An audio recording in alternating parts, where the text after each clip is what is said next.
Bueno, pues les damos la bienvenida a otra tarde más de Shabbat aquí en la Congregación Proyecto de Vida en Ciudad Juárez, Chihuahua. Soy el pastor Juan González y estamos ya en otro tema más de esta serie que hemos estado compartiendo para todos los seguidores que siguen estas prédicas, estas enseñanzas de la Torá en nuestro canal de YouTube llamado Volviendo a las Raíces de Nuestra Fe. Les animamos a que recomienden este canal, estos contenidos, que le den me gusta para que más personas lo puedan ver y sobre todo sus vidas se edifiquen. Y desde luego les pedimos también comentar los temas que nos damos tiempo para responder a los comentarios de las personas que ven estas enseñanzas. Y el día de hoy rápidamente quiero continuar con la serie que hemos llamado desde hace ya 7 semanas, este mensaje, esta serie que le hemos llamado Conociendo la Identidad del Mesías de Israel. Y debo decir que es uno de los temas que después de más de 30 años de predicar la palabra, se me hacen un tanto delicados. Lo debo de estudiar, lo debo de decir, porque es un tema de mucha controversia en el mundo cristiano y también dentro del movimiento de raíces hebreas, porque hablar de la identidad del Mesías de Israel no es cosa fácil. La mayoría de la gente lo conoce como Jesucristo, como Jesús. Nosotros le llamamos con su nombre hebreo Yeshua, Hamashiach, y hay un mundo de distinción en la manera en que hemos interpretado al Mesías. Yo invito a las personas que van a ver esta serie de videos que lo hagan con cuidado, en oración, pidiendo al Padre dirección. Ni siquiera me crea a mí todo, porque nadie somos poseedores de la verdad absoluta, solamente el Padre es quien nos revela. Y esto que compartimos aquí es muy debatible, es importante que la gente lo analice, que no se cierre desde un principio a oír estos temas de la manera en que lo vamos a presentar, sino que se dé la oportunidad de que Dios le muestre, que Dios le enseñe. Y rápidamente quiero pasar para mostrar los temas que hemos estado viendo y que siempre recomiendo. Si alguien empieza a ver este video, es muy probable que no entienda si no va primero y ve los videos anteriores para ir entendiendo, porque es una serie, ¿no? Sabemos que una serie, si usted consiste de 100 capítulos y lo ve en el capítulo 90, no va a entender nada. Tiene que irse desde el inicio para ir entendiendo la secuencia del pensamiento que vamos llevando, y lo mismo aquí. El primer tema con el que empezamos hace ya 7 semanas fue, ¿y ustedes quién dicen que soy yo? Y ahí estuvimos, ¿verdad?, planteando esta pregunta que Yeshua le hizo a los discípulos. Algunos le dijeron el Mesías, otros algún profeta, y fue Pedro el único que le dijo, tú eres el Mesías, el Hijo del Dios viviente. Y sabemos que opiniones acerca de Yeshua hay muchas en el mundo. Luego vimos este otro tema que le llamamos se predica un falso Mesías, y donde estuvimos viendo cómo el apóstol Pablo Shaul le dijo a la propia congregación de Corinto que aunque ellos habían escuchado hablar de un Mesías muy diferente, Pablo dice, este es el Mesías que yo les he predicado, porque se habla de muchas clases de Mesías y hay que tener entendimiento a cuál Mesías se refiere la Escritura. Vimos también el tema, ¿quién es Yeshua Hatzadik? Yeshua el justo, que es uno de los atributos que en la Torá se le atribuye al Mesías. Luego vimos el cuarto tema, le llamamos el Sadik de los Sadikim. Les dijimos que estas palabras significan el justo de los justos, y se llama Yeshua Hamashiach. El quinto tema le llamamos Yeshua la Torá viviente, y estuvimos explicando brevemente el primer capítulo del Evangelio de Yohanan o de Juan el apóstol, del cual vamos a tocar en el tema siguiente, por cierto, no lo dejamos concluido. Y el tema pasado hablamos de esto, el contexto politeísta en el que se predicó al Mesías. Basado en este pasaje, 1 Corintios 8, donde Pablo dice, pues aunque hay algunos que se llaman dioses, sea en el cielo o en la tierra, como hay muchos dioses y muchos señores, para nosotros, fíjense, los creyentes en el Mesías, dice, sin embargo, solo hay un Dios, el Padre, del cual proceden todas las cosas, y un Señor, Yeshua el Mesías. Bueno, este tema nos dio el contexto para continuar con lo que hoy voy a compartir. Porque sabemos que interpretar a Yeshua, depende en qué tiempo y con qué mentalidad lo entendamos, lo vamos a comprender. Y por eso es que me di la tarea de en este mensaje hablar del contexto que en la época de Yeshua y de los primeros seguidores de los apóstoles que predicaron, sobre todo fuera de Israel, a comunidades gentiles con un pensamiento griego, romanizado, donde se creía en el politeísmo, en muchos dioses. Fue ahí donde se empezó a descomponer el entendimiento de lo que los primeros seguidores entendieron de su Mesías en el contexto hebreo. Y hoy vamos a dar seguimiento a este tema muy importante. Y le hemos llamado, llegamos ya aquí al tema del día de hoy, el monoteísmo y el Dios de Yeshua. Y aquí puse como pasaje Juan 17:3, donde el propio Yeshua dice, y esta es la vida eterna, que te conozcan a ti, refiriéndose al Padre, el único Dios verdadero. Y hay que entender que para el pueblo judío hasta la actualidad, ellos se caracterizan por ser un pueblo monoteísta, que significa que creen en un solo Dios todopoderoso, creador de todo lo que existe. Un solo Dios. A diferencia de la gran mayoría de civilizaciones en el mundo antiguo, que creían en una inmensidad de dioses, de lo cual ya predicamos, por ejemplo, cuando entendemos las 10 plagas que el Señor trajo a los egipcios para liberar a su pueblo, ¿se recuerdan? Cada una de las plagas era para avergonzar a uno de sus dioses. Fue una lucha de dioses prácticamente. El Dios de Israel con toda la bola de dioses egipcios y a todos los hizo polvo. Entonces, el Dios de Israel es al que nosotros adoramos y es el mismo Dios de Yeshua. Y vamos a ver bajo qué manera el pueblo hebreo entendía lo que era el monoteísmo y qué clase de Dios entendía el pueblo judío para que podamos entender las escrituras. Muy bien, y quiero empezar con esto. Repito, voy a hablar de temas que todavía, incluso para algunos de los que están aquí, que llevan años escuchando temas de raíces hebreas, puede que todavía les mueva. ¿Cuánto más si son nuevos y por primera vez ven este tema? De verdad, no paren el video los que lo van a ver grabado porque van a decir, este pastor está loco, o ya se salió, ¿verdad?, de la Biblia, porque vamos a poner en cuestionamiento algunas de las doctrinas tradicionales del cristianismo. Por ejemplo, para muchas personas ven la Biblia como algo bajado del cielo, sin error alguno, como si la mano del hombre no hubiese intervenido en la redacción, en la escritura, porque la Biblia nos llegó a través de un largo proceso que ha tomado siglos. De hecho, la Biblia que usted tiene ahí no está leyendo el original, donde escribió Pablo o Pedro, porque esos escritos que eran en papiros de cuero, de animal, pues no existen. Y los que tenemos datan del siglo segundo, tercero después de Yeshua, después de copias y copias y copias. Imagina cuando no había imprenta y no se podía asegurar que la copia fuera fidedigna, idéntica a la que se estaba copiando porque se hacía a mano. Había mucha posibilidad de cometer errores y esto no lo asuste y tampoco no pierda la credibilidad en la escritura. No estamos diciendo que la Biblia deba de cuestionarse en su mensaje. Simplemente que hubo la intervención humana. Y aquí pongo, errores en la Biblia. Hoy es sabido que no tenemos los rollos o pergaminos originales de las escrituras hebreas, porque la escritura, ¿quiénes escribieron la Biblia? Las escrituras, hasta antes del Nuevo Testamento, eran lo que hoy conocemos como el Antiguo Testamento, el Tanaj. Y todos los escritores fueron judíos. Ya lo he dicho otras veces, ¿verdad? En las redes sociales, los de creencia católica se adjudican ser ellos los creadores de la Biblia, cuando andan muy lejos de la verdad. Antes de que el catolicismo existiera, la escritura ya era. Ahora, y lo que tenemos hasta ahora, dice, ha llegado mediante un largo proceso en el que se hicieron copias de las copias y que por lo tanto no es extraño descubrir que hay errores. ¿De qué tipo? De transcripción, agregados o reinterpretaciones de los copistas de lo que originalmente fue escrito.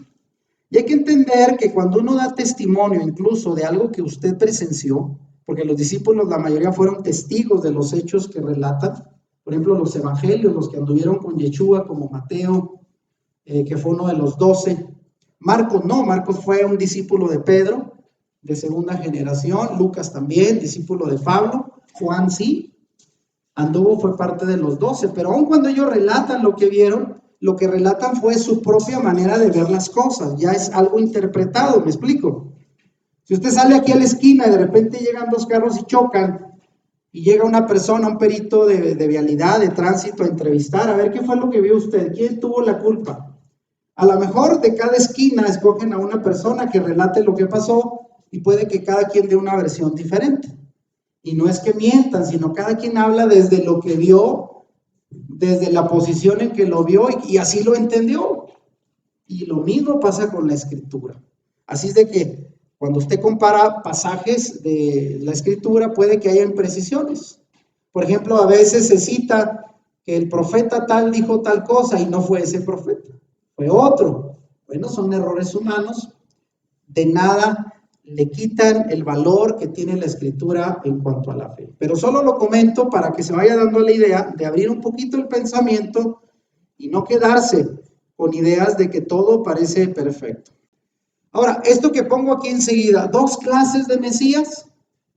Al acercarse a la Biblia, la ciencia histórica, que el día de hoy, con todos los avances de la arqueología, la filología, que estudia los antiguos escritos desde un punto de vista profundo, se enfrentan con al menos 2 clases de interpretaciones del Mesías, 2 clases al menos. ¿Cuáles son? La primera, aquella que interpreta al Mesías judío, visto como un maestro y profeta que vino al mundo a anunciar la salvación para su pueblo Israel, sin aspiraciones de ser Dios, sino considerado un hombre justo, un sadik, y nada más. Porque así era la manera en que los antiguos hebreos concebían a su Mesías, alguien que no era un Dios, sino un enviado como un profeta para cumplir la redención del pueblo de Israel. Solo para Israel, no para el mundo. Y la otra interpretación, ya dentro del mundo gentil, fuera de Israel, porque hay que recordar que después de los primeros 40 años, quizás la prédica del evangelio se dio entre puros judíos en Jerusalén y alrededor de Judea. Acuérdese usted, los primeros 3,000 y 5,000 que se convirtieron en el libro de los Hechos, todos eran judíos. Pero después de que Pablo comienza a predicar fuera del entorno judío a personas de mentalidad griega, a los que les llamamos gentiles, ellos pensaban de otra manera. Y a ese mismo Mesías, fuera del entorno de Israel, se le empezó a interpretar como un Cristo celestial, como alguien venido del cielo, como un ser preexistente, a quien llegaron a divinizar y a declarar un hijo engendrado por Dios. Acuérdense, hasta ahorita la tradición, tanto evangélica y católica, se cree que María tuvo a Yeshua por obra del Espíritu Santo sin intervención de un padre humano, cosa que para el pensamiento hebreo no es posible, porque el Mesías de Israel tenía que venir de la estirpe del rey David y la única manera en que alguien venía con una herencia de sangre era a través del padre, no de la madre. Entonces, si Yeshua no tuvo un padre judío de sangre de la línea del rey David, para los hebreos dice, este no es nuestro Mesías. Para los cristianos sí, porque le atribuyen un hecho sobrenatural, que María fue embarazada por el Espíritu Santo. Esto lo sabemos. Pero bueno, ahí empezamos a ver diferencias, 2 maneras distintas de ver al Mesías, desde el pensamiento hebreo y desde el pensamiento no hebreo, romano o griego. Bien, esto lo voy a explicar con más detalles, vean. Lo que sí es cierto es que en la Biblia se habla de un Mesías exaltado. La vida del Mesías judío fue reinterpretada después de su muerte y resurrección bajo una óptica algo idealizada por sus propios seguidores, pasando de ser un hombre hasta ser considerado un ser divino preexistente y sentado a la derecha de Dios. Así es como lo percibe hoy la gente que cree en la Trinidad, ¿no es cierto? Y lo que se imaginan es un trono grande donde está el Padre, un trono más pequeño al lado donde está Yeshua y al Espíritu Santo. Eso fue lo que se nos enseñó, yo creo que la gran mayoría, ver a Dios como una trinidad de personas, pero esto lo vamos a cuestionar, porque eso fue una interpretación muchos años después de cuando Yeshua vivió. Los primeros discípulos no veían así a su Mesías. Ahora, este estado de elevación o de exaltación se debe a que él fue resucitado como prueba de ser el enviado de Dios, el Hijo de Dios, y así lo prometió él, al tercer día se levantaría de los muertos y lo hizo.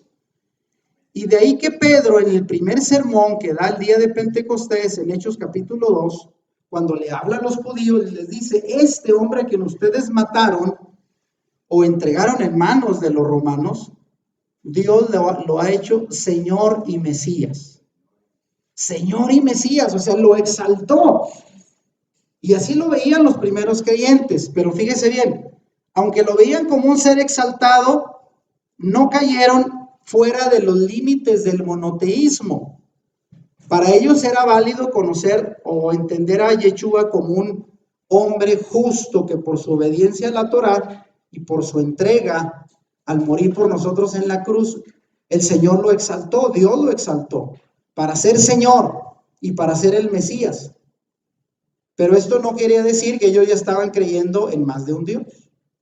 ¿Sí lo entienden? No se habían salido del pensamiento monoteísta. Acuérdense, eran judíos. Y eso era su primer principio de fe. ¿Se recuerdan el Shema, verdad? Eso lo hemos repasado. Ellos, todo judío nacía, crecía. Es más, lo primero que aprendía un niño o una niña judía eran el Shema. ¿Y qué dice el Shema? El Señor nuestro Dios es uno. Amén. Él es uno, o sea, esa era la fe monoteísta y nunca se salieron de esto. Entonces, sí consideró Pedro a su Mesías como un ser exaltado, Señor y Mesías. Ahora vean, pero ¿por qué se idealizó al Mesías?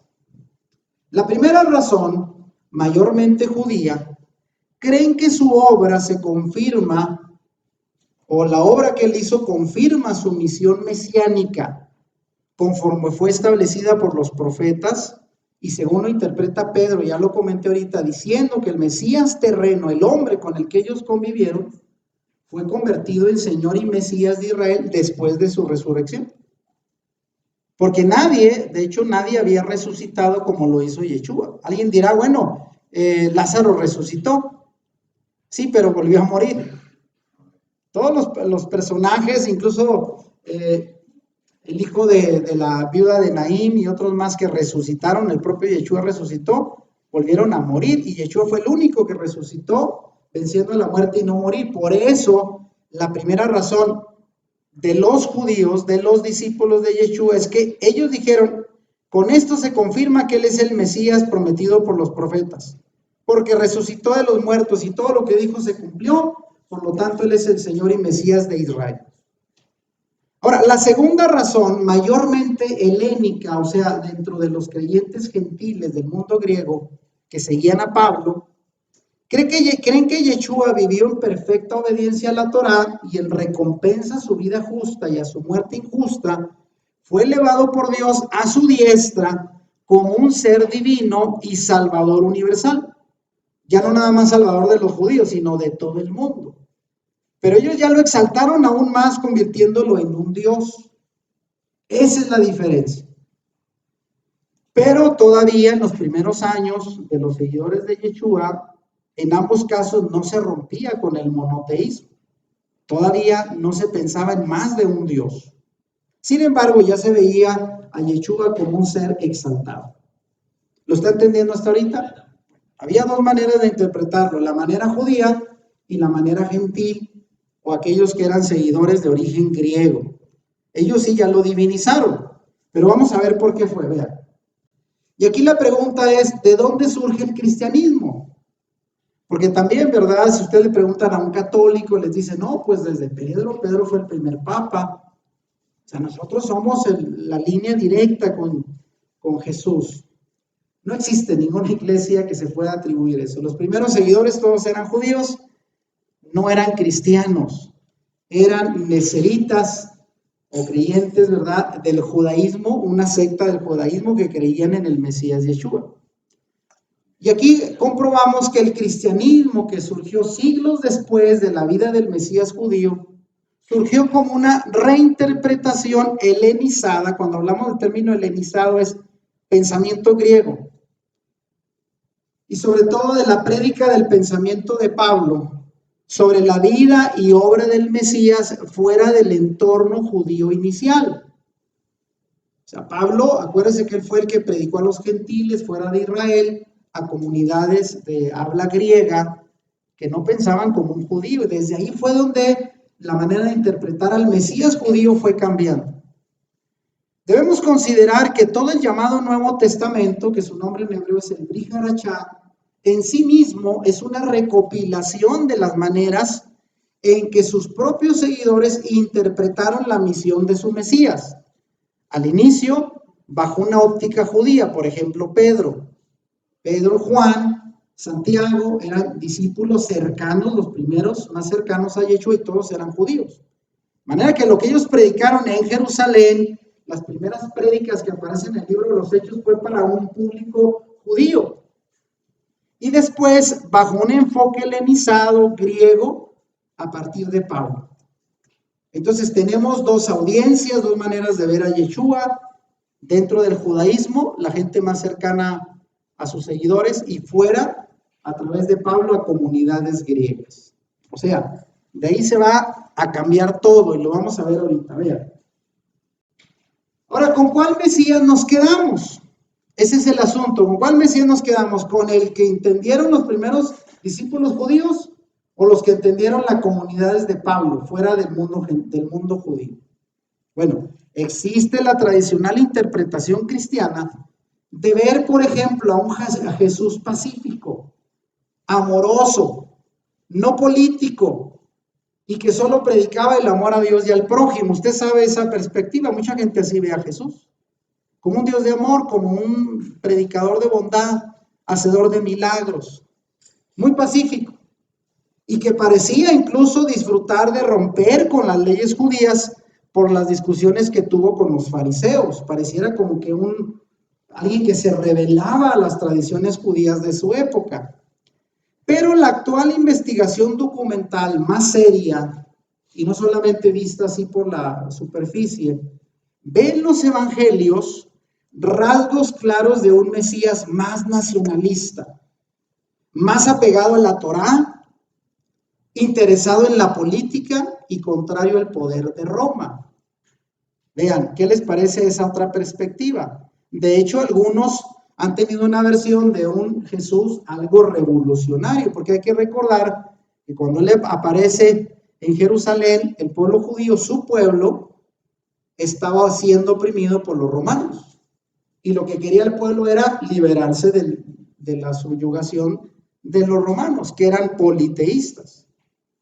Entonces, ¿cuál versión tiene usted? Pues según la película que vea, ¿verdad? Hay versiones de Hollywood, de todas, hasta las más disparatadas, como verlo como un gay. Hay de todo. Bueno, ¿cómo lo ve usted? Bueno, hay que ir a los evangelios, que ahí están los relatos de sus seguidores para ver realmente quién fue Yeshua. Si el que nos ha pintado la tradición o, no, o es otro. Muy importante esto.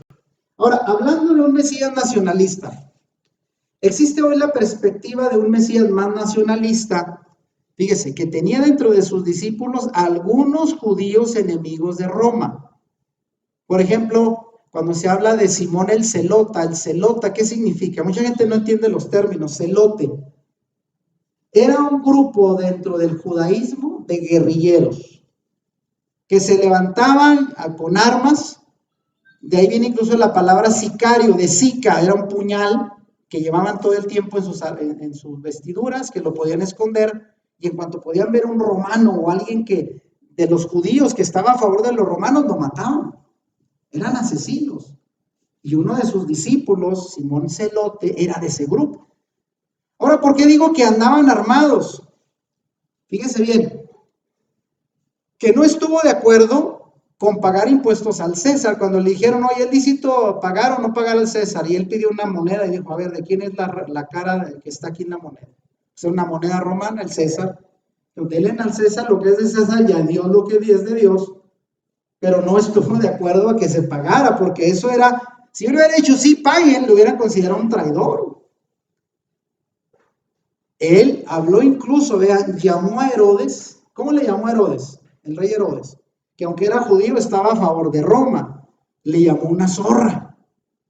O sea que tenía su crítica de los políticos, para aquellos que piensan que era político, él sabía lo que se movía en su entorno social. Y además proclamó un reino judío representado por los 12. ¿Por qué escogió 12 apóstoles? Por las 12 tribus de Israel. Era una representación del gobierno de Israel en los 12. Y que fue considerado un sedicioso por los romanos. ¿Usted sabe por qué mataron a Yeshua? ¿Por qué lo crucificaron los romanos? Los judíos tenían los saduceos, los jefes de los sacerdotes, por celos y porque no les quitara el negocio que representaba el templo, porque se acuerda que cuando él entró en una de sus últimas visitas al templo, ¿qué hizo? Expulsó a los cambistas, tenían casas de cambio ahí, y vendían animales a sobreprecio para el sacrificio, todo era un negocio. Y los sumos sacerdotes hacían dinero. Cuando él se levantó en contra de ese movimiento, se rebeló en contra de lo establecido, fue una amenaza política. ¿Y por qué los romanos quisieron matarlo? Porque dijeron, este dijo ser un rey. Cuidado, porque este puede levantar a todo el pueblo y levantarse contra Roma, contra el emperador. Lo consideraban un sedicioso, por eso murió crucificado. Ese era el delito, un sedicioso. Ahora, fíjese bien, ¿por qué cuando lo mandaron a apresar en el huerto de Getsemaní mientras él oraba, si andaba él y los 12, ¿por qué le mandaron un ejército armado? Que según la tradición dice que eran como 500 hombres. ¿Ustedes mandarían a apresar a un hombre que no es peligroso con 500 hombres? Ahora, y recuérdense lo que pasó cuando quisieron apresar, lo que hizo Pedro, ¿verdad? Sacó la espada y tómala. Se llevó la oreja de Malco. O sea, eran gente no tan pacífica como la gente hoy piensa. Vean, otra versión del Mesías que a veces no vemos por creernos las telenovelas que nos cuenta Hollywood, o que a veces se nos ha predicado con un sentido muy light de lo que realmente ocurrió. Así es de que abra sus ojos, son interpretaciones distintas del Mesías. Ahora, volviendo rápidamente al entorno politeísta. Los paganos, que así se les podría llamar, ya dije, no es despectivo a las comunidades fuera de Israel, tenían una mentalidad politeísta que les permitía convertir a cualquier hombre casi en un dios, como fue el caso del culto al emperador. A varios de ellos se les llegó a considerar un dios, y el Senado, los políticos, para congraciarse, decían, ahora tú eres Dios. Y así le llamaron al César.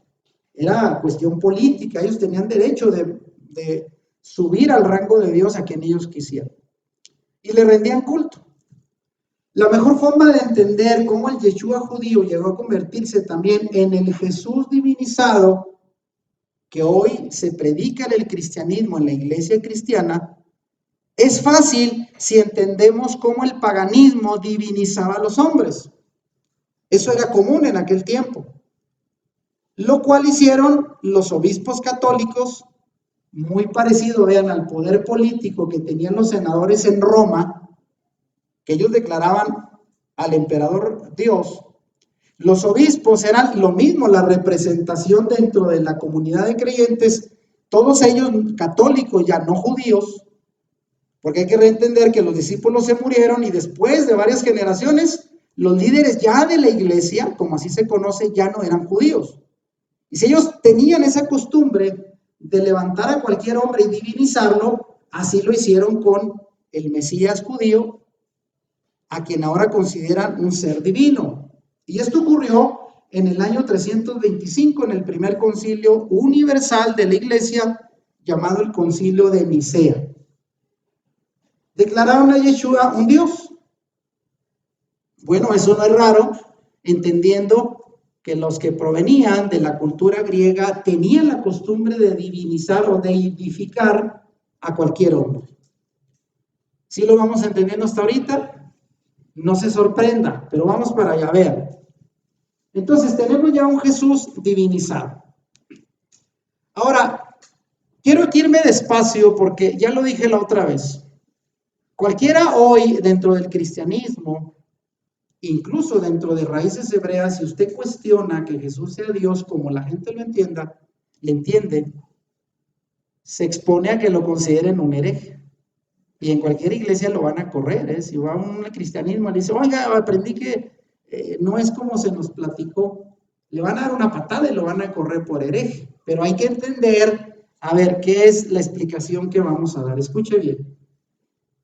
Es comprobado hoy que las futuras generaciones de creyentes griegos gentiles, estamos hablando de 200, 300 años después de que Yeshua vivió, crearon toda una imagen idealizada del Mesías hebreo, y así fue como intentando, vean, este fue el propósito, demostrar su superioridad ante los demás dioses paganos, declaran al Mesías judío un dios hombre. O sea, la combinación de dos naturalezas, es un hombre, pero al mismo tiempo Dios, que es lo que hasta actualmente se cree en el cristianismo. Un Dios, o sea, un ser con dos naturalezas, hombre y Dios a la vez. Para de esta manera competir contra las demás divinidades paganas que había en aquella época. O sea, querían exaltar al Mesías por encima de los demás dioses y lo elevan al rango de un ser divino. Por lo que se entiende que el Jesús divinizado por la iglesia debía también de tener, ya lo expliqué la otra vez, así como celebraban el cumpleaños del emperador como un dios, con grandes festejos de adoración, también en el siglo IV, escuche bien, no fue inmediatamente después de que Yeshua murió, en el siglo IV se declara como celebración de su nacimiento a Jesús el 25 de diciembre, y a partir de ahí lo empiezan a adorar como un dios, como así lo hacían con los emperadores. Era costumbre. Lo va entendiendo ahora, ¿por qué se celebraba? Cuando usted lee la Biblia, en el Nuevo Testamento, donde dice que los primeros seguidores celebraban el día del nacimiento del Mesías.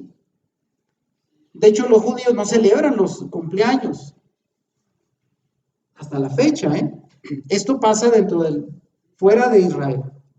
Aquí entendemos, son costumbres que ellos fueron arrastrando de sus propias creencias no judías, y esto lo fueron integrando a su fe. Ahora, llegamos a un punto importante, fíjense bien. ¿Qué fue lo que pasó en este primer concilio en el año 325 en la ciudad de Nicea? Debido a que después de 300 años de la fe desde Yeshua, por ahí del año 30 o 33, ya estábamos en el año 325, habían pasado casi 300 años. Y debido a que los grupos antagónicos de creyentes había división, porque en diferentes grupos se interpretaba de manera diferente la naturaleza del Mesías, había varias versiones. Y el emperador Constantino, que hasta ese momento, según fue el primer emperador que se hizo cristiano por una supuesta revelación, que yo todavía la pondría en duda, porque no dejaba de ser político. Y eso le trajo mucho éxito como político. El emperador Constantino convocó a todos los obispos de aquella iglesia existente en el siglo IV para obligarlos, a ponerse de acuerdo en una sola postura. Porque él dijo, si estos se mantienen viendo al Mesías de manera diferente, me van a dividir a todo el pueblo y yo pierdo electores. Siempre usted sabe, los políticos tratan de ganar a los más votos que puedan, ¿no? Entonces, así de forma medio amable los hizo llegar y le dijo, aquí se ponen de acuerdo porque no quiero división. Y durante varios días hubo disputas teológicas para ver quién entendía mejor la naturaleza del Mesías, y él vio que había división, y al final al grupo que consideró más fuerte le dio la razón a ellos, dijo, ustedes ganan. Y fíjense, fue el emperador quien eligió quién tenía la razón en un tema teológico. Si él no era teólogo, él no sabía de la Biblia, pero por cuestión política vio a quién le convenía favorecer. ¿Y sabe a quién favoreció? Al grupo que creía en un Dios trino, la Trinidad. Aquellos que ya veían un Dios Padre, un Dios Hijo, un Dios Espíritu Santo, a ellos les digo, ustedes tienen la razón, y los demás quedan fuera. El otro grupo era representado por las enseñanzas de un hombre llamado Arrius, que era un clérigo que él negaba la divinidad del Hijo. Él veía al Mesías judío como un hombre, no como un Dios. Y fue el que perdió. ¿Cómo la ven?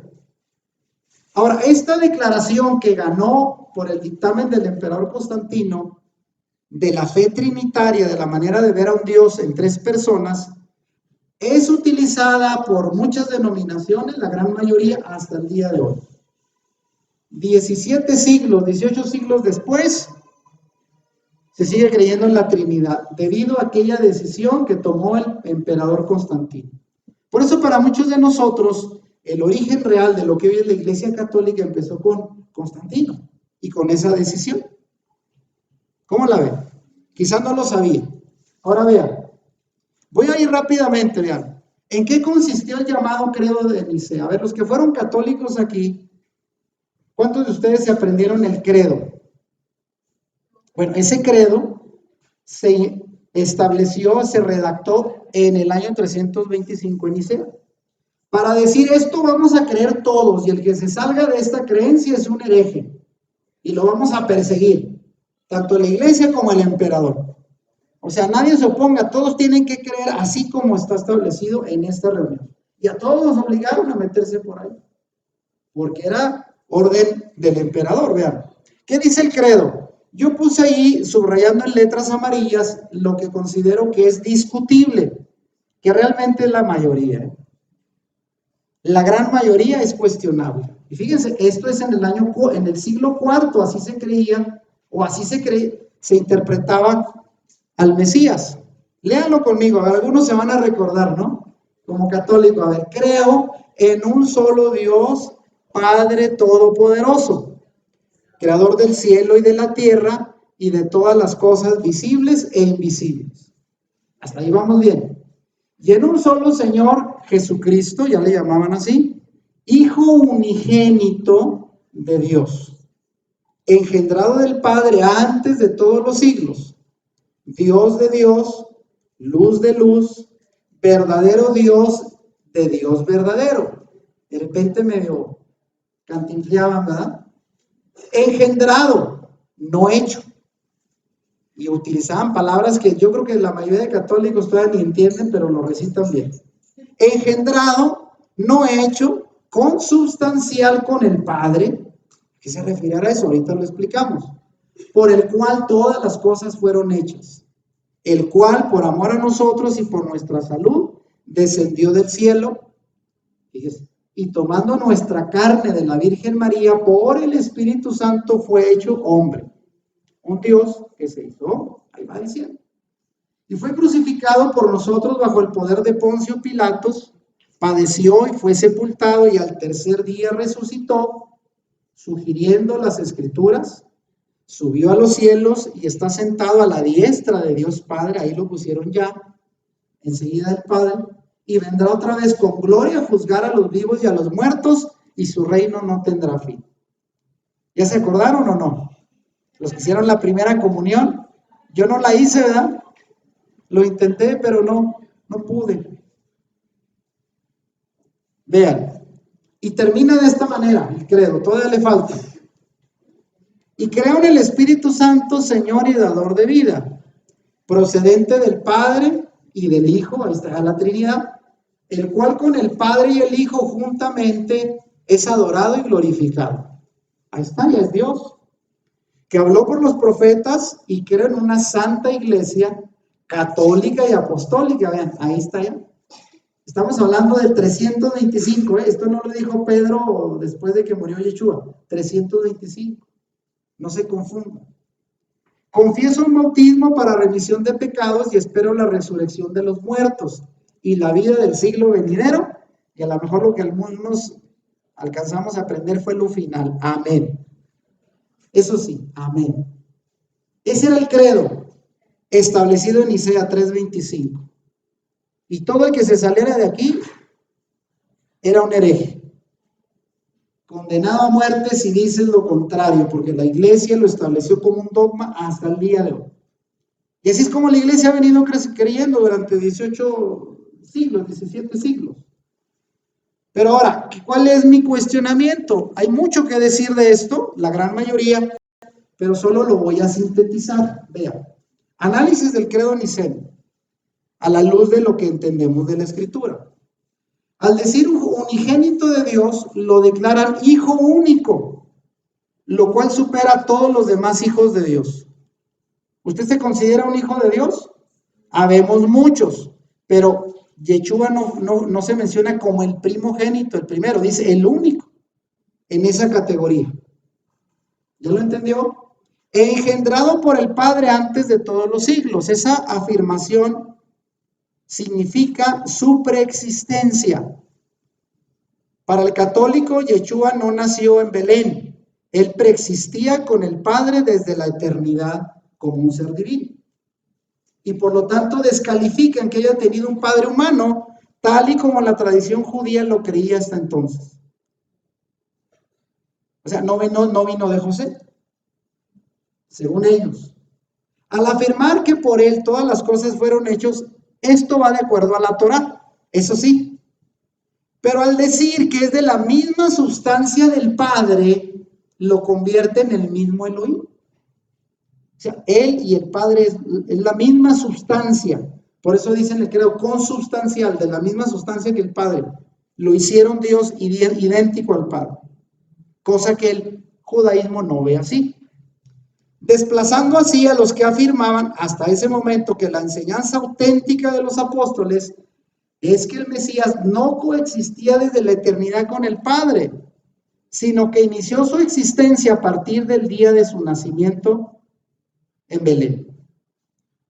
Pero ahora con esto se afirmaba que el día que nació fue solo su encarnación, porque él ya preexistía. ¿Sí lo entiende? Lo cual vino únicamente por María. A José lo descartaron. Y de hecho, vea usted de José qué tanto se habla, ¿verdad? Pues nada. O sea, dijeron, no, es más, desaparezcanlo, no, casi no nos sirve en la mentalidad de los gentiles. Pero para el pueblo hebreo era tan importante, por eso en Mateo empezaron analizando la genealogía, incluyeron a José como hijo de David, así debería de ser. Pero estos dijeron, sáquenlo, vino por obra del Espíritu Santo y solo de María. Y esto obviamente iba a traer la adoración posterior de la madre y el niño Dios. ¿A dónde iba a terminar esto? O sea, vea, todo tiene sentido, viéndolo así. Todo a partir de un credo. Ahora, al afirmar que fue hecho hombre por el Espíritu Santo, se enfatiza su superioridad a cualquier otro ser divinizado en el imperio. Aunque contrario a ellos, Jesús, siendo divino, se hizo humano. Esa es la diferencia. Con esto, el emperador daba la victoria al grupo más apegado a las ideas paganizadas de la época, declarando a Jesús como Dios e igual al Padre y contradiciendo el pensamiento judío original que está escrito en 1 Corintios 8:6 por Pablo. ¿Qué dijo Pablo? Para nosotros los judíos no hay más que un solo Dios, el Padre. Uno. Y esto ya dijeron, no, son tres. Y aunque nos vendieron la idea de que 1 más 1 más 1 es 1. O sea, no deja de ser 1. O sea, son tres, pero no deja de ser 1. Y eso no cabe en nadie, ¿verdad? Son tres y a la vez 1, pues no. Y la gente por eso batalla y dice, ¿a quién le pido? ¿Al Padre o al Hijo? ¿Y quién me va a contestar? Y cuando me conteste, ¿a quién le doy gracias? Pues ya me revolvieron. ¿A quién le oro? ¿Al Espíritu Santo? Pues bueno, es que ya se hizo un engorro esto. O sea, le dio el gane a los que creían, como no era el pensamiento original, en un solo Dios. Lo vamos viendo por cuestión política. Acuérdense, la política tiene más peso que la fe. Ahí estamos viéndolo. Ahora, ¿cuál fue el propósito de este concilio de Nicea? Vean, y yo lo pongo en preguntas. El concilio de Nicea tuvo como propósito demostrarnos cómo Jesús se convirtió en Dios o cómo el Dios de Israel se encarnó en Jesús, que parece lo mismo, pero no es. A ver, véanlo bien. ¿Con qué propósito lo hicieron el concilio? ¿Demostrar que Jesús se convierte en un ser divino, en Dios? ¿O que Dios se encarnó en Jesús? Igual, el propósito era divinizarlo. ¿Existe la posibilidad de deificación dentro del mundo judío? ¿Ellos hacían esto o fue algo meramente pagano? ¿Qué me responde eso? ¿Quién hacía eso de convertir un hombre en un dios? ¿Los judíos? Los paganos. Y fue lo que hicieron. Ahora, para los primeros seguidores judíos, decir que el Mesías era Dios, porque sí lo dijeron, y lo creemos, yo creo que Yeshua es Dios. No me he salido de esto, ¿eh? Si alguien está pensando hasta ahorita, no, este pastor ya va a salir con que Yeshua no es Dios. No, para mí lo es. Pero en base a la manera de pensar judía, no griega. ¿Ok? Para los primeros seguidores judíos, decir que el Mesías, Yeshua, era Dios, era reconocer, fíjese bien, que fue un hombre exaltado, un hombre justo, un sadik, por su obediencia a la Torá y tan cercano al Padre, pero solo un hombre. Y después de su resurrección, se ganó el derecho de ser Dios de la manera que lo voy a explicar enseguida.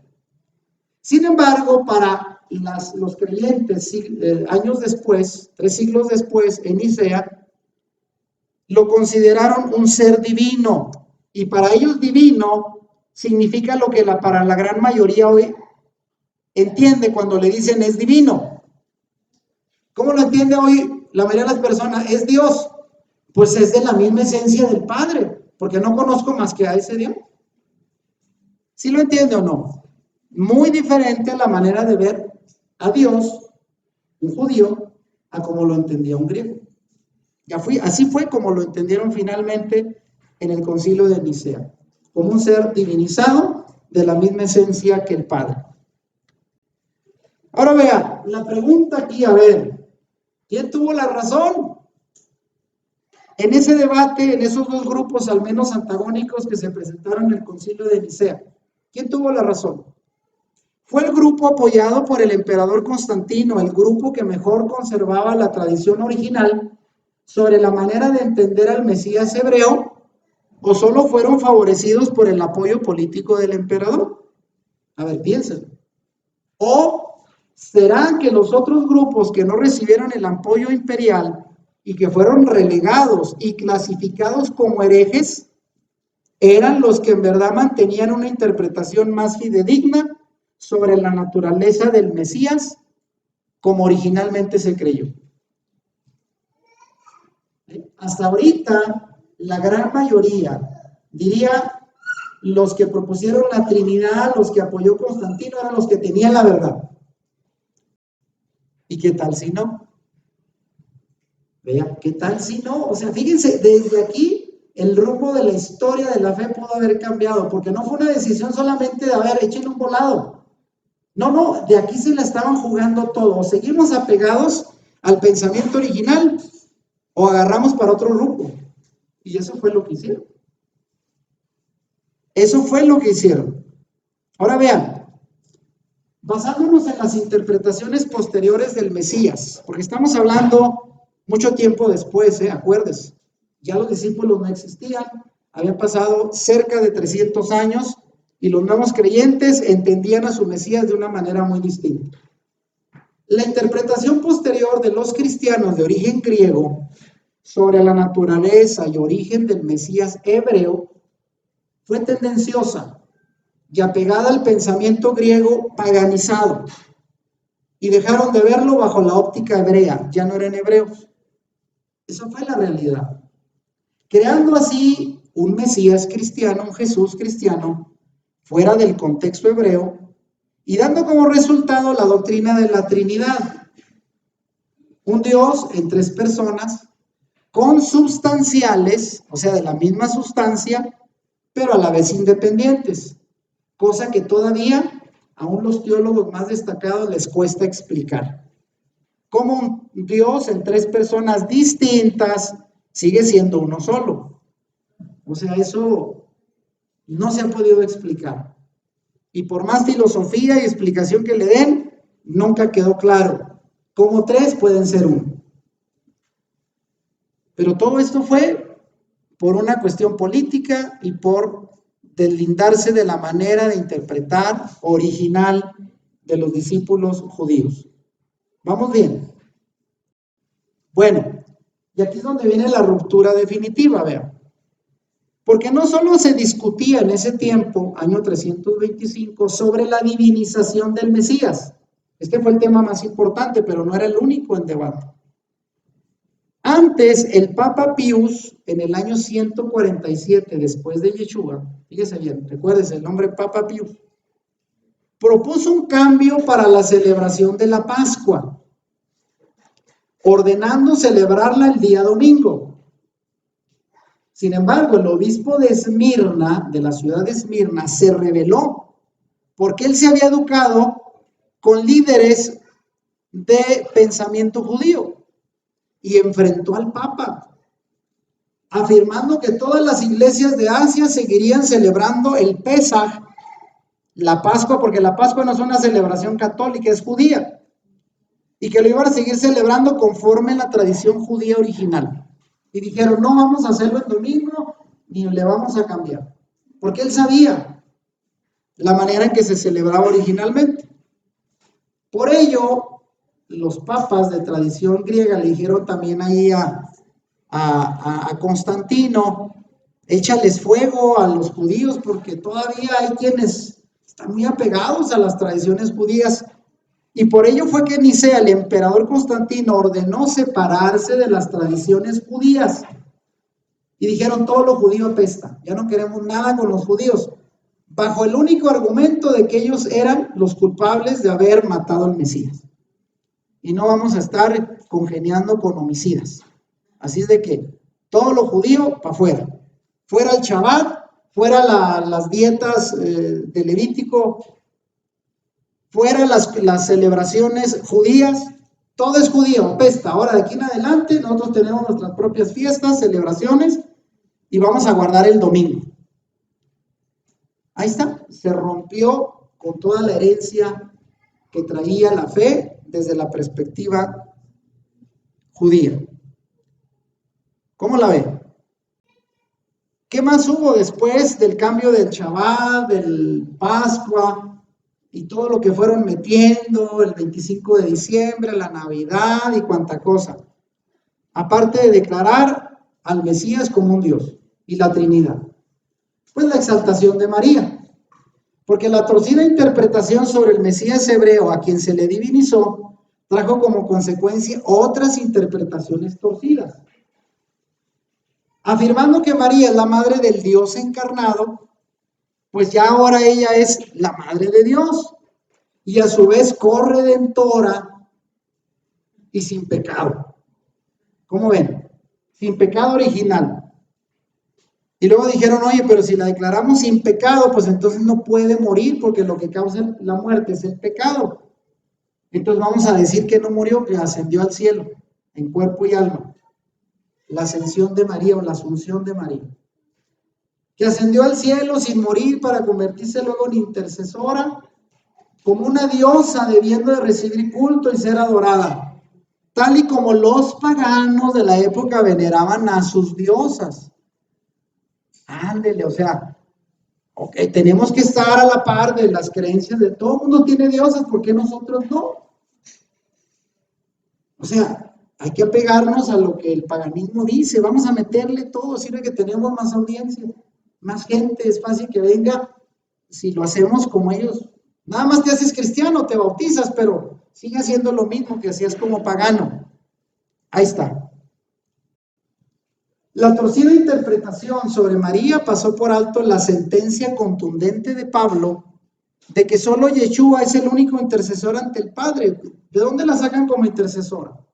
¿Qué dice 1 Timoteo 2:5? Pablo dijo, porque hay un solo Dios, ahí está, monoteísmo, y un solo mediador entre Dios y los hombres, Yeshua HaMashiach, hombre. Y lo dice, hombre, no un Dios. Otra vez, vean cómo se distorsionó todo. La deificación de María, o sea, declarar a Dios o Madre de Dios, luego trajo también la beatificación de los santos y todas las doctrinas católicas paganizadas ajenas a la enseñanza original. Bueno, pues si los emperadores podían ser convertidos en Dios, pues ahora aquí convertimos santos, ¿verdad? Y toda esa beatificación hasta el día de hoy, ¿cuántos santos, vírgenes hay? Todo viene de este pensamiento paganizado. Y todo empezó por interpretar mal al Mesías. Y todo esto desencadenó las doctrinas erradas del catolicismo. Bien, y con ello llegamos a lo que es una nueva religión.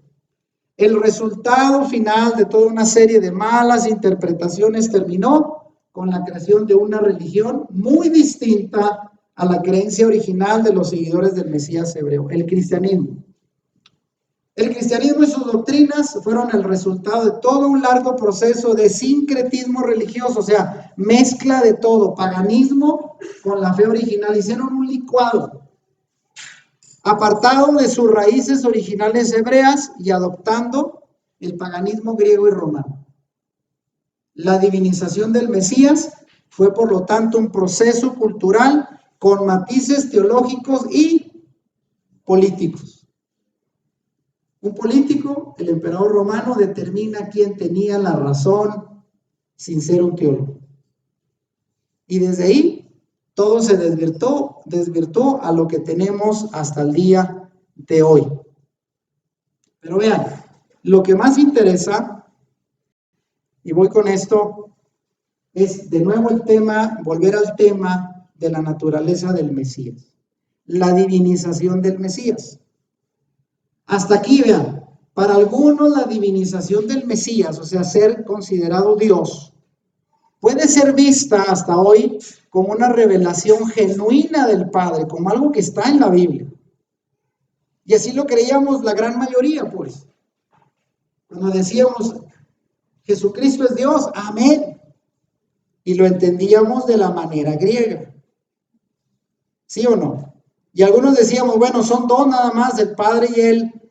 Y otros decían, no, son tres. Y unos más que queríamos aferrarnos a la idea de un solo Dios, decíamos, un solo Dios en tres manifestaciones, porque si no nos salimos. Pero creíamos, Cristo es Dios. Es la revelación bíblica, eso es lo que está establecido, según nosotros. Y para otros, como parte de un largo proceso de reinterpretaciones humanas, tardías, dentro de un contexto gentil muy posterior y fuera del contexto original hebreo, hoy pensamos que fue una mala interpretación. Ahora, la pregunta ahí abajo, vean, y con esto voy a hacer la primera pausa para que pregunten. ¿Se equivocaron los judíos al interpretar a Yeshua como un solo hombre? ¿O se equivocaron los cristianos gentiles a interpretar a Jesús como Dios? A ver, vamos a pensar en esto. Échele pensamiento, a ver, ¿quién estuvo mal? ¿Los judíos que se aferraban a seguirlo viendo como un hombre justo? ¿O los cristianos gentiles que lo llevaron a convertirlo en un Dios?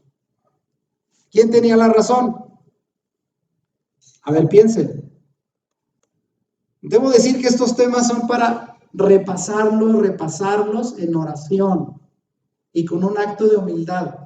Esta semana tuve una persona de un diplomado que estoy dando que quería hablar conmigo y me dijo, ¿sabe qué? Ahora que estoy viendo este tema, los videos, las enseñanzas, y poquito que ya estaba escuchando, ya no sé qué hacer. Porque ya me entré en una crisis, ya no sé de todo lo que yo creía por años, ya no sé. ¿Es Dios o no es Dios? ¿Qué debo de creer? Le dije, mire, tómeselo con calma porque la crisis es necesaria. Si no, usted no va a avanzar. Aquel que se atrinchera y dice, yo no creo en eso y se mete en una cueva por miedo a cambiar, no va a avanzar. Pero aquel que entra en una crisis es buena señal, pero tómeselo con calma, porque tampoco queremos que pierda la fe, sino que le reafirme en una manera de interpretación más apegada al original. Pero tome ese tiempo, le dije, lea, repase y sobre todo ore, porque si escucha varias versiones se puede confundir. Esa fue la recomendación que le doy a las personas que hasta aquí digan, ay caray, esto me está costando, ahora qué es lo que creo. A ver, bueno, a las personas que van a ver el video grabado, les recomiendo que hasta aquí lo pausen, lo analicen, lo vuelvan a poner, al fin, usted puede regresar en YouTube en la grabación y volverlo a ver, o irse a los videos anteriores de esta serie para ir digiriendo poco a poco el contenido de este mensaje. De lo que ahorita comentamos aquí en el grupo, solamente decir que efectivamente el entender a Yeshua como Dios Todopoderoso o como el Hijo de Dios, lo vamos a explicar ahorita, trae grandes consecuencias a nuestra vida práctica. La mayoría de los cristianos que por años entendimos que Yeshua era Dios, igual que el Padre Todopoderoso, nos sentíamos inferiores e incompetentes cuando se trataba de cumplir y obedecer los mandamientos porque decíamos, pues Yeshua los cumplió fácil porque pues Él era Dios. Y ya decíamos, ya no tenemos que cumplir nada porque Él lo hizo por nosotros. Nosotros al fin no vamos a poder cumplir con tanto precepto. Y esta era nuestra salida para justificarnos. Pero hoy en día sabemos que Yeshua como hombre cumplió perfectamente la Torá, los mandamientos y preceptos para darnos ejemplo, porque nosotros también podemos hacerlo. Y eso es algo que no lo veíamos desde la otra interpretación. Así es de que véanlo. Cada interpretación trae consecuencias. Ahora vamos a continuar, vean. La segunda parte, vamos a entrar en un tema, lo voy a tratar de desglosar rápido, porque quiero hablar del monoteísmo. ¿Cuál era la forma de pensar de Yeshua y sus contemporáneos acerca de la divinidad? Porque otra vez, no es lo mismo verlo desde la forma en que los griegos veían a Dios a como lo veían los judíos. Y hoy voy a comenzar rápido a explicar cómo era el monoteísmo judío. Fíjense bien, veamos, vamos a trasladarnos otra vez al contexto judío. Ya nos salimos un poco para ver cómo pensaban fuera de Israel los creyentes no judíos. De ahí se descompuso todo hasta el día de hoy. Pero otra vez, Yeshua nace, vean, en un contexto monoteísta y era un personaje docto en la Torá. Aunque algunos de Judea, porque acuérdense, así como hoy en cada país hay regionalismos, ¿no? Yo tuve en el seminario compañeros que eran de por allá de Sinaloa y hay una región en Sinaloa que entre ellos se tiran mucho y dice, si eres de esa religión le tratan a uno como casi en España los gallegos, ¿no? Los gallegos siempre son motivo de risa porque se cree que son personas no capaces. Vean, en aquel tiempo los de Judea, que era el centro donde estaba Jerusalén, se creían los más ricos y los más intelectuales y creían que los que provenían de la región norte de Galilea, donde Yeshua se creó, no podía salir nada bueno de ahí. Acuérdense, ¿verdad? Cuando Natanael le dicen, ¿verdad? Hoy hemos encontrado al Mesías y proviene de allá de Nazaret. Y él dice, ¿cómo? Pues si de Nazaret dicen que no sale nada bueno. Pero no es cierto, vean. Juan 7:15, ¿qué dice acerca de nuestro Mesías? Y se maravillaban los judíos diciendo, ¿cómo sabe estas letras sin haber estudiado? Según ellos, ¿eh? Porque alguien también diría, bueno, si fue Dios no necesitaba estudiar, todo lo sabía. Pero entonces, ¿por qué dice la Escritura? Lucas dice en 2 ocasiones que Yeshua crecía en gracia y sabiduría ante Dios y los hombres. O sea, él aprendió. Él se ponía a estudiar, no creo que como pensábamos, era Dios, todo lo sabe. No, estudió, era docto en la Torah. Yeshua aprendió Torah desde niño en la sinagoga y desde su hogar. El Bir Milá, acuérdense cuando él estuvo a los 12 años platicando de la Torah, de eso platicó con los rabinos. Cuando se le perdió a sus padres, de ahí regresaron a buscarlo, lo hallaron en el templo, haciendo las cosas de su padre. Y aprendió no solo la Torah, sino a memorizarla. De manera que la representación máxima de su monoteísmo como un fiel judío fue el llamado Shema. Que así dice, ¿no? Shema, Israel, Adonai Eloheinu, Adonai Echad. Que en hebreo significa, oye Israel, el Señor nuestro Dios, el Señor uno es. Echad, uno es. Esa era la base del monoteísmo, esto se encuentra en Deuteronomio 6. Así creía y así estaba estipulado en la Torah y así aprendió, ese era el pensamiento de Yeshua. No queramos verlo como un ser, como un personaje griego, como lo llegaron a convertir luego los católicos, ¿no? Hasta con la figura europea de su rostro, nada que ver. Fue 100% judío y fiel a la Torah. Ahora vean, Dentro de la vasta tradición profética en las escrituras hay muchos pasajes, solo puse algunos, de cómo la tradición profética reconocía y que Yeshua conoció desde niño, proclamaba la existencia de un solo Dios, el monoteísmo. A ver rápido, Isaías 44:8. No hay Dios sino yo. No hay fuerte, no conozco ninguno de esos. Isaías 45:5. Yo soy Yahweh y ninguno más hay. No hay Dios fuera de mí. Isaías 46:9. Porque yo soy Dios y no hay otro Dios y nada hay semejante a mí. Zacarías 14:9. Y Yahweh será rey sobre toda la tierra. Y esto habla de un futuro, el futuro reino. Y aquel día Yahweh será uno y uno su nombre. Entonces, había una vasta tradición de profetas, de pasajes, donde lo único que se creía era un solo Dios, único Dios. Y así creció Yeshua con esa mentalidad. Ahora, cuando hablamos ya del monoteísmo de Yeshua, su creencia en un solo Dios, vemos que Yeshua mismo nos enseñó a dirigirnos al Eterno como Padre. Y utiliza la palabra Abba. ¿Y qué dice por ahí? Vosotros pues oraréis así: Padre nuestro que estás en los cielos, santificado sea tu nombre. Abba.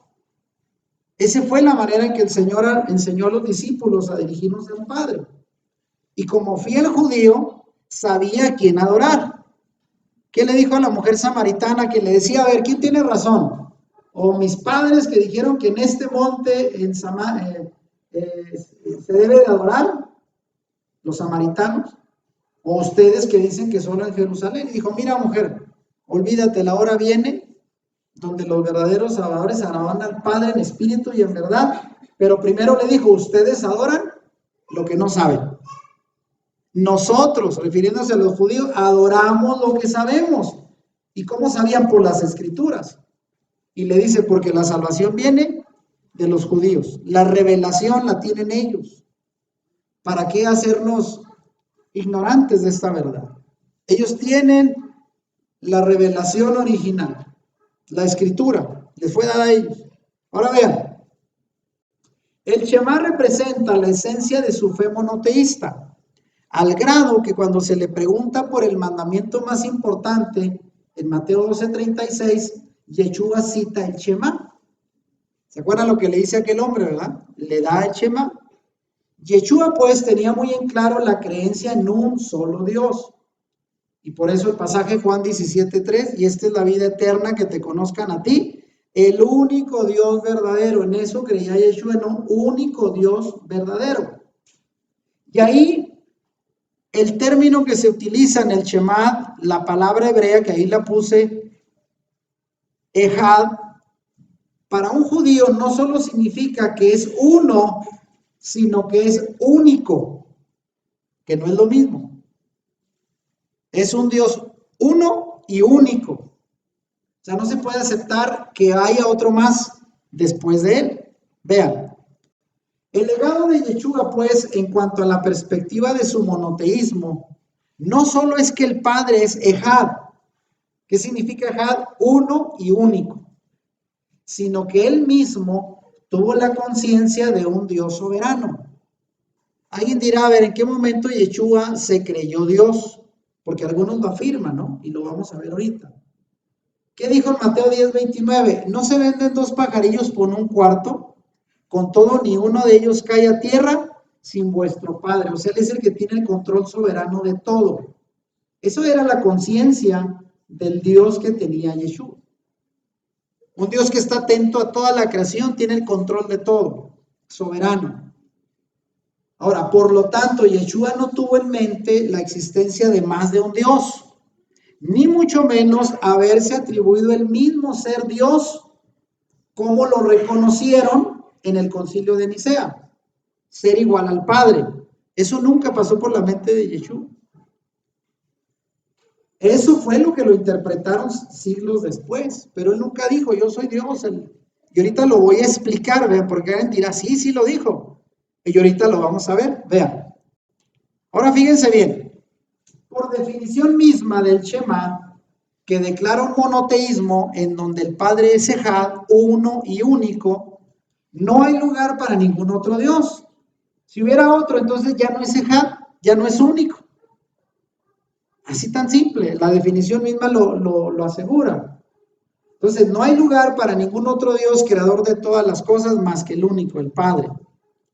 La mente hebrea rechaza la idea de una Trinidad. Obviamente eso no cabe en el pensamiento de un creyente judío. Pedro, Pablo, ningún discípulo habló de la Trinidad. Eso fue una interpretación muy posterior. Porque no es coherente con la Torá. Yeshua incluso evitó toda forma ser considerado un ser divino, declarando que el Padre es el único bueno. Vean, cuando se le acercan y lo quieren halagar, elogiar, ¿verdad? Él les contestó, ¿por qué me llaman bueno? Ninguno es bueno, sino uno, Dios. O sea, él no quiso atribuirse ningún atributo o cualidad que lo hiciera semejante a Dios. Lo dejó muy claro. Entonces, ¿cómo llegaron a considerarlo un Dios? Bueno, ahora vean, preguntas. ¿Cómo fue entendido Dios en los tiempos de Yeshua? Vamos a ver rápidamente el concepto de Dios en los tiempos de Yeshua. Estamos en el segundo templo, el periodo del segundo templo, ya lo explicamos. ¿Cómo interpretaban los rabinos de su época el Shema? No solamente él, era uno de muchos rabinos de su tiempo. Y hay que entender que en la época de Yeshua había al menos un judaísmo tradicional que radicaba en Judea, en el templo en Jerusalén, y de habla hebrea o aramea. Ese era un sector del judaísmo de la época de Yeshua. Y el otro, había un judaísmo helenizado fuera de Israel que hablaban griego. Recuérdense, no todos los judíos vivían en Jerusalén, había judíos que vivían en la diáspora, como se le llama, en el exilio, fuera de Jerusalén, y tenían sus creencias judías, pero ellos ya hablaban griego y eran influenciados por la cultura griega, helenizada. Pero vean, aún así, desde la antigüedad los profetas llamaron a Dios Elohim, y ahí lo pongo en hebreo, y dice Elohim, que aunque se traduce en plural, fíjense qué significa la palabra Elohim, significa dioses. Y de ahí, vean, fue donde algunos empezaron a agarrar para otro lado. Pero esa palabra en plural viene de la raíz el o Eloah, ¿sí? Y su significado es poder, fuerza, grandeza y majestad. Eso es lo que significa el nombre con el cual le llamaban en la Biblia o en las Escrituras a Dios como Elohim, pero es un plural y significa dioses. De ahí es que algunos también toman para sacar la doctrina de la Trinidad, pero quiero explicarme. Fíjense bien.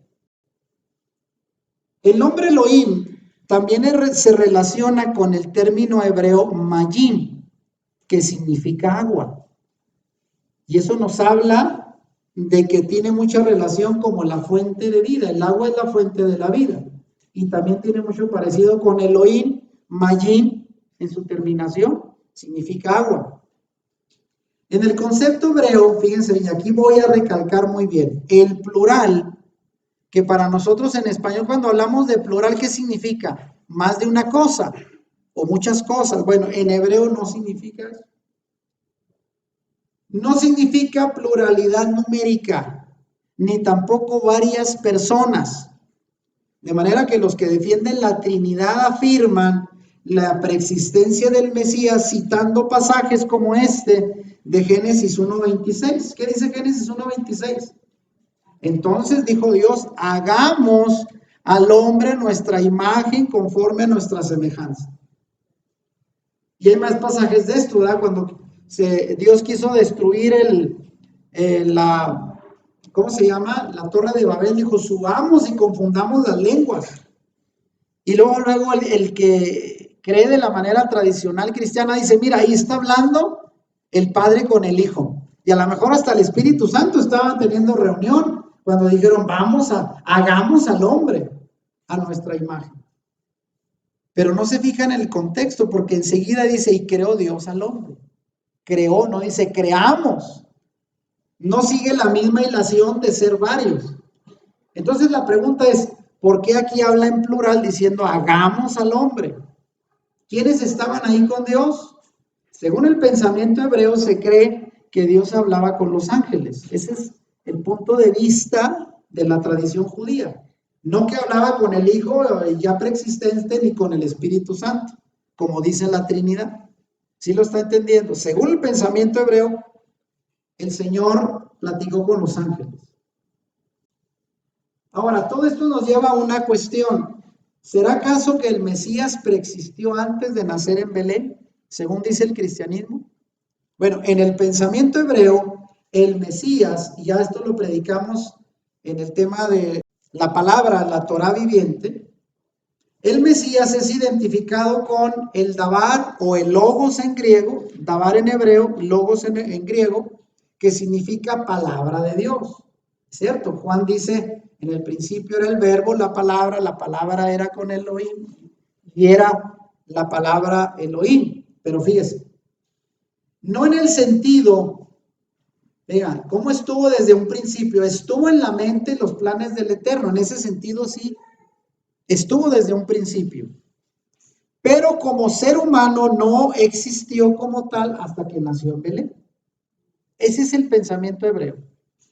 Si se habla de que Yeshua existió como el Mesías, sí existió solo en la mente y los planes del Eterno.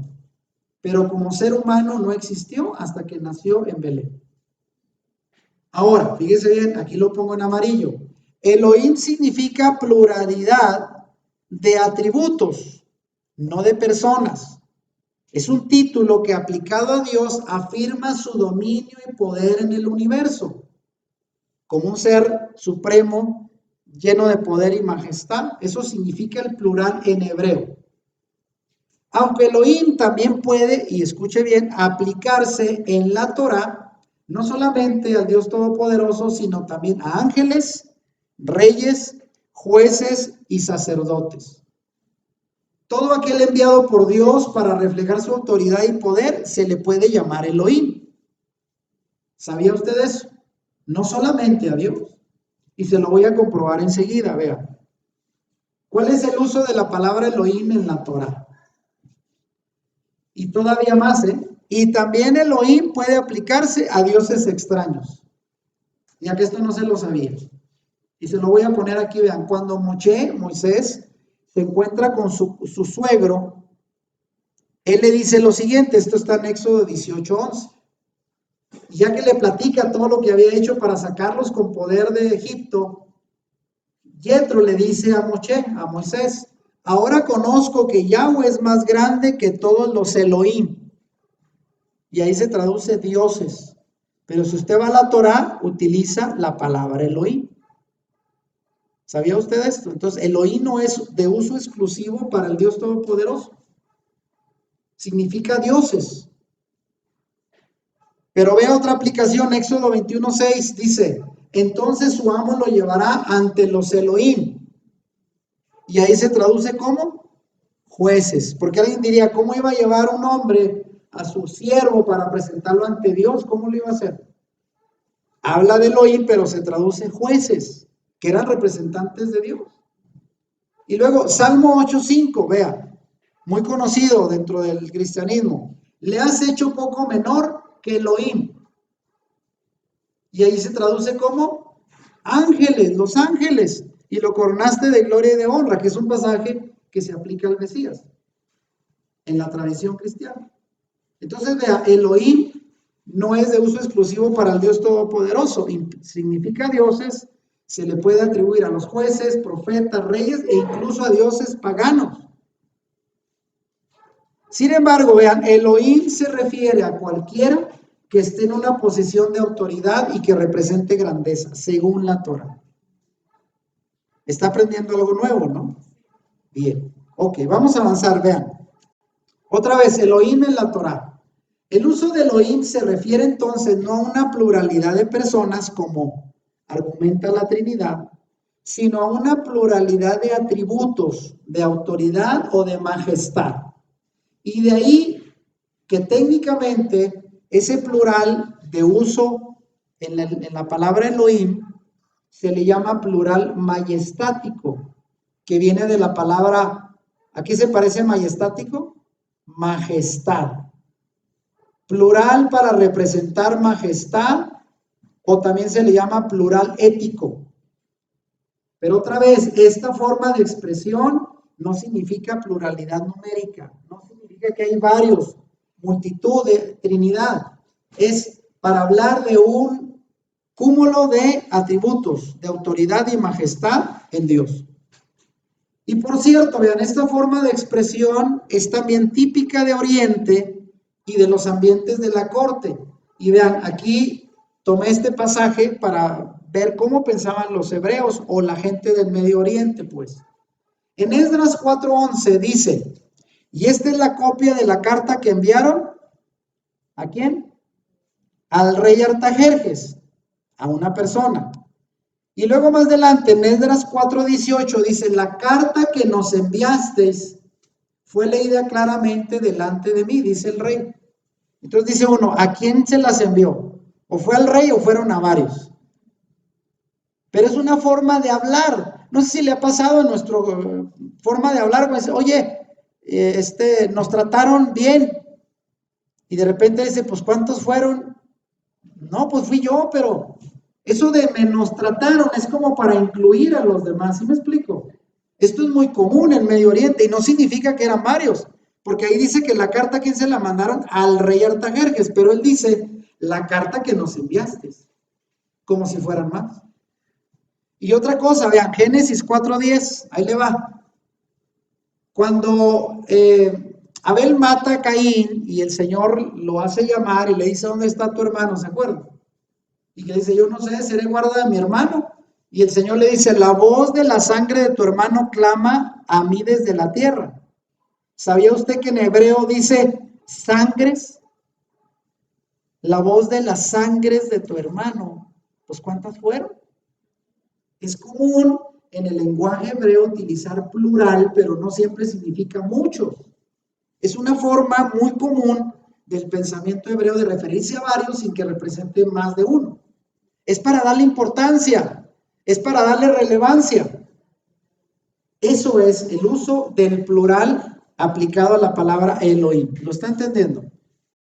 Mire bien.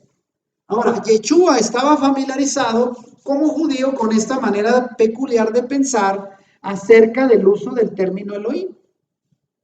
Ahora, preguntas. ¿A qué nos referimos entonces cuando hablamos de la divinidad según la Torá? En el pensamiento hebreo, divinidad no se refiere a naturaleza y esencia de Dios, como en el caso del pensamiento griego. Porque entonces tendríamos que aplicar esa misma esencia de naturaleza divina a los ángeles y a personas en majestad como reyes, jueces, sacerdotes, a quienes se les aplica el término Elohim. Entonces la pregunta es, ¿todos los que en la Torá se les llama Elohim, todos son dioses? ¿Todopoderoso? Incluyendo a los dioses paganos a los cuales también se les llama Elohim. Claro que no. Entonces, según el pensamiento hebreo, otra vez divinidad no significa que sea de naturaleza o esencia igual a Dios. Nada que ver, ese es el gran problema. Y vean, solo al Dios de Israel, porque aquí la pregunta es, ¿quién es Dios entonces según la Torá? ¿Quién es Dios según la Torá? Solo al Dios de Israel, al Dios de Abraham, de Isaac y Jacob, Isaac y Jacob, se le puede atribuir una naturaleza divina, solo a él. ¿Pero por qué solo a él? Vean, y ahí va el punto clave. En la Torá solo se puede considerar un ser divino, ahora sí, a quien posea los dos atributos más importantes, eternidad e inmortalidad. Solo a ese personaje que tenga esos dos atributos se le puede considerar Dios, así como lo entendemos nosotros. A quien no haya sido creado, ni pueda ser destruido. Porque alguien dirá, bueno, inmortalidad, va a haber más, aparte de Dios, que lo van a tener, porque nosotros mismos somos llamados a la vida eterna, ¿no es cierto? Algún día la muerte no tendrá efecto sobre nosotros y no por eso somos Dios. ¿Sí lo entienden? Pero eternidad, alguien que no haya sido creado, que no tuvo principio ni fin, solamente hay uno, el Padre. Y en ese sentido es el único que puede, según la Torá, ser considerado Dios. El único.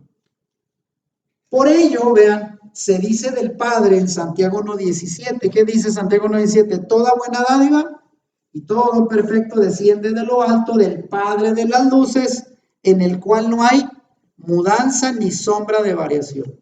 Él no cambia, y como dice la Escritura, el mismo ayer, hoy y por los siglos. El único que tiene eternidad es el Padre. Es el único a quien se le puede atribuir la categoría de Dios, según la Torah. ¿Sí o no? Y vean, aquí vamos a concluir ya con esto, y aquí lo voy a dejar, espero un poquito enganchados para el siguiente tema. Entonces, ¿quién es Dios según la Torah? En el pensamiento hebreo, el nombre de una persona va ligado a su naturaleza y a sus cualidades. A diferencia de como en otros países escogemos los nombres de los hijos porque nos gustan, o de algún artista, o porque suena bonito, en el pueblo hebreo los nombres estaban ligados a la personalidad del quien los lleva. Amén. Así, de la misma manera, en el caso de Dios, del Dios de Israel, su nombre, que sabemos que en la Torah aparece con 4 letras consonantes, Yud, Hei, Vav, Hei, en hebreo, Yud, Hei, Vav, Hei, que ahí las tiene en hebreo, y que en español se traducen como YHW o VH, y que no tiene forma de pronunciar. ¿Cómo pronuncia YHWH? Así solamente. Y del cual todavía no se encuentra con exactitud cuál fue la pronunciación. Pero vean, ¿qué significa ese nombre con el cual el Señor se reveló incluso a Moisés y a otros hombres de la antigüedad? Significa, la raíz de ese nombre es un verbo, el verbo ser, pero significa que es el único ser que es, que fue y que será. ¿Y eso qué significa? Él es eterno. Él es el único que tiene esa cualidad, el que fue, el que es y el que será. Así le dijo a Moisés, ese soy yo. Pero para el mundo pagano, vean, dioses, a diferencia de como lo entienden los hebreos, implica tener naturaleza divina. Por ello, tenían tantos dioses y deidificaban a hombres como el emperador con muchas cualidades. Entonces, es muy diferente la manera de los griegos de entender lo que es un Dios. Para el pueblo judío solamente hay uno, aquel que es eterno, que no tiene principio ni fin. Por ello, Yeshua no aprendió de la filosofía griega, sino del pensamiento de los profetas. ¿Dónde? En la Torah. Por eso le dijo a la mujer samaritana, ustedes adoran lo que no saben. Nosotros adoramos lo que sabemos por la Torah, porque la salvación viene de los judíos. Y para los judíos hay una multitud de seres celestiales, sí, como los malajim. ¿Quiénes son los malajim? Los ángeles. ¿Y para qué están los ángeles? Para que representen al Eterno ante su creación. Y aunque tienen un cuerpo espiritual, pero no son divinidades. No son divinidades. El pueblo judío no considera a los ángeles dioses porque tengan ciertos atributos espirituales. Son solamente enviados del Eterno, el único es Él. Y vean, y aquí aclaro la conclusión de esto. Para el pensamiento hebreo, esos ángeles o seres celestiales y cualquier otro enviado por el Eterno, un profeta, un sacerdote, un rey, a cumplir un encargo celestial, se convierten en, y lo puse en mayúscula, representantes legales del Todopoderoso en la tierra. Y por lo tanto pueden ser considerados como Dios, así como lo decía ahorita Tina, ¿verdad? El caso de Moisés, cuando fue enviado por el Señor, ¿qué le dijo? Tú vas a ser como Dios ante Faraón. No vas a ser el Dios Todopoderoso, claro, como Dios, porque vas a ir como representante con toda mi autoridad ante Faraón. Y lo que tú digas va a ser como si yo lo dijera. Esa es la manera de entender a Dios, o sea, un Dios en el pueblo y pensamiento hebreo. Es un representante legal del Eterno, y eso lo vemos hoy en día con los abogados, ¿no? Si usted no puede ir a cobrar un dinero, ¿qué hace? Una carta poder a nombre de otra persona que lo represente, y es como si usted estuviera. Eso es lo mismo que ocurrió aquí en el pensamiento hebreo. Entonces, fue la manera en que los primeros creyentes entendieron a Yeshua como Dios, un Mesías hombre, pero con la representación legal del Padre aquí en la tierra.